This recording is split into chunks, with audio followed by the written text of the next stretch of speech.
When should somebody spend more time alone or learn to be alone? When they're codependent. What does that even mean, John Word? So when they're sitting there and they're like, my identity, my happiness, my comfort, my peace comes from being around people, then you're slowly teetering into like idol worship territory, right? There are times where you have to be alone. And if you're just using it as a coping mechanism to then depend on other people, whether physically, emotionally, mentally, or spiritually, it's dangerous because the enemy will work. So the easy test for that is to be like, am I okay if I'm not with this person? Like if I'm not around these types of people, am I going to be okay? And you can test that. Have you guys ever felt that? I've never felt that in my life where I'm like, I needed to be around somebody. Like I love hanging out with my friends. Grace. I for sure have. Really? Yeah, me too. I get two types of loneliness. It used to, back in college, it used to be something like that, where I would be the same way. I would leave a big group of friends that I hung out with all day, and then I'd be on my way home being like, want to come over? Because it's just, you can't even be alone with your own thoughts. It's just emptiness. It's like, you'd rather just be doing something, anything, whether it's a podcast or just filling your mind with literally anything than being alone. Like that depend. And it's not that you're necessarily dependent on the particular people. You could care less about them.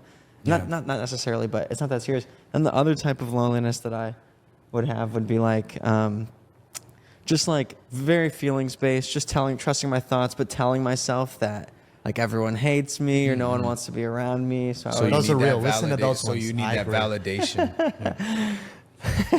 That's good, man. Don't be around Jeremy when you're lonely. He'll spiral you deeper into loneliness. Like, Jeremy, do you hate me? Yeah. Why'd you call me? No, but to answer your question, yeah, that's definitely real. Really? So I mean, there's times where I'm like, yo, I want to hang out and be around people, but never to the point where I'm like, I guess you're right. I guess I got You have grace a lot over of that. grace. I know so many people that are like me and Aaron. Interesting. Where we're like, we need people. I'm not like that anymore, honestly, but I used to be. I think it also happens with finding your purpose. I think if you find something that fills your heart, like work and things like that, then you're like, oh, I got what I need. And you feel almost valid through that. You know what I mean? It's like you have something you're chasing, which is a target now. Because I remember feeling like that when I had nothing going on for myself. I was just about to say, I'm like, oh, because I was broke all the time, I couldn't experience loneliness because I just had to work. Literally. No, literally though. Like I was broke, but I was also kind of sitting there like, dang, I have time to party and I can mess around still a little bit. And it was during that time that I was like, no one likes to, like, I would get mad if somebody didn't hit me back up. I'll be like, yo, maybe he doesn't like me. Like, man, what the hell? We were cool. And then I'll start spinning narratives all the time. And then through that, I'm like, I'll just isolate. And then I would isolate and it would get worse.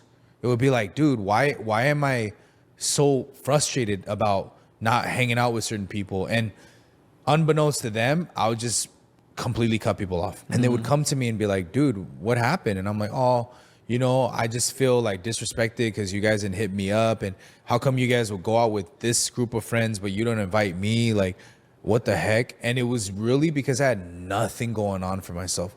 Because then when I started to step on the brickies, I didn't care about nobody. I didn't care if they hit me up to go to this party, that strip club, whatever. I was like, man, I'm getting my thing. I got to like push. And then I started seeing like the reverse effect. Oh, bros, Johnny's so cold, bro. He got like Hollywood. He got way better. He got a little bit of money in his pocket. He thinks he's better than everyone. And I'm like, and I understood it. Like, oh, it's because most people who don't have things going on for themselves, or at least on the level that they're happy with and satisfied for themselves and their expectations, then they start to kind of pour that onto other people. Oh, you don't care about me, man. How come you ain't calling me out, and all this other stuff. So, yeah, it was weird. It was weird. How did you get over it, or do you still kind of feel that way? Yeah, just got busy. You care a little less when you have stuff to do. Yeah. Like I've definitely been in the position where I felt the same way, where I'd be upset if other people were doing X, Y, and Z. But then now I'm like grateful if people don't invite me because I don't even have to say no. Yeah. It's like, and I see other people still to this day who I have friends who will do anything but work. And it's like, if that means filling their time with hanging out with a million different people or whatever, as long as it's not spending any time with whatever their demons are, I guess. Yeah.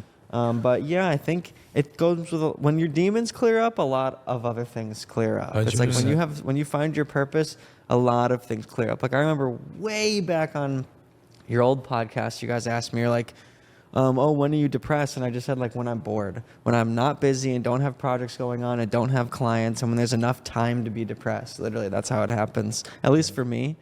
Yeah, depression We're is just we're too busy. yeah, it's like depression is almost a luxury. Yeah. Yeah. I mean, Yeah. So you never felt like that, where you just sit there and There's I so- feel like you're always on your grind though. Yeah. Ever since you were younger. yeah, I never had like an opportunity because it's like, and maybe, but that also like, you know, I was an anxious person because I never felt like safe. But I think that overall, I also did a lot of like weird things that I think made me be fine with being alone. Like I was on that like kind of like soul searching journey right away after like high school and not being around my parents. And so like, you know, I went to did a 10-day silent meditation. That was like kind of hard and crazy. You meditate literally for 8 hours a day. It's like you get up at 4:30, you sit on a mat, you meditate for an hour, then you get a break, then you do another hour, then you get breakfast, then you do another hour. Yeah. When did you start reading a lot of books? Jeremy? College. Okay, so and then after you got out of college was when you did the meditation stuff? Yeah. Okay, so I noticed something. I don't know, maybe Aaron, like I wouldn't read a lot of books. So I was always like that, sensitive and whatever. When I started to read books, it kind of opened up my mind a little bit and I stopped being like that for a little bit. Like it was weird. Like I think books train you to kind of think a little bit deeper and almost take your mind off of certain things too. So I think like every person that I know who's read hella books, they're like you. They don't struggle with those. They're like, oh, he doesn't want to hang out. And I'm just like, well, but you don't think deeper. No, he does. If he doesn't want to hang out, he doesn't want to hang out. I'll go and I'll read a book. I'll do. And I'm just like, so yeah. Yo, Do you kind think of that's what clicked it in my is? brain because like the thing about books or why, because I used to be a huge bookhead and I tell everyone to read once I started reading myself. Yeah. It's because it's like, and back then most times to write a book was really hard. You had to find a publisher and today anyone can fart out a book and it's not that impressive.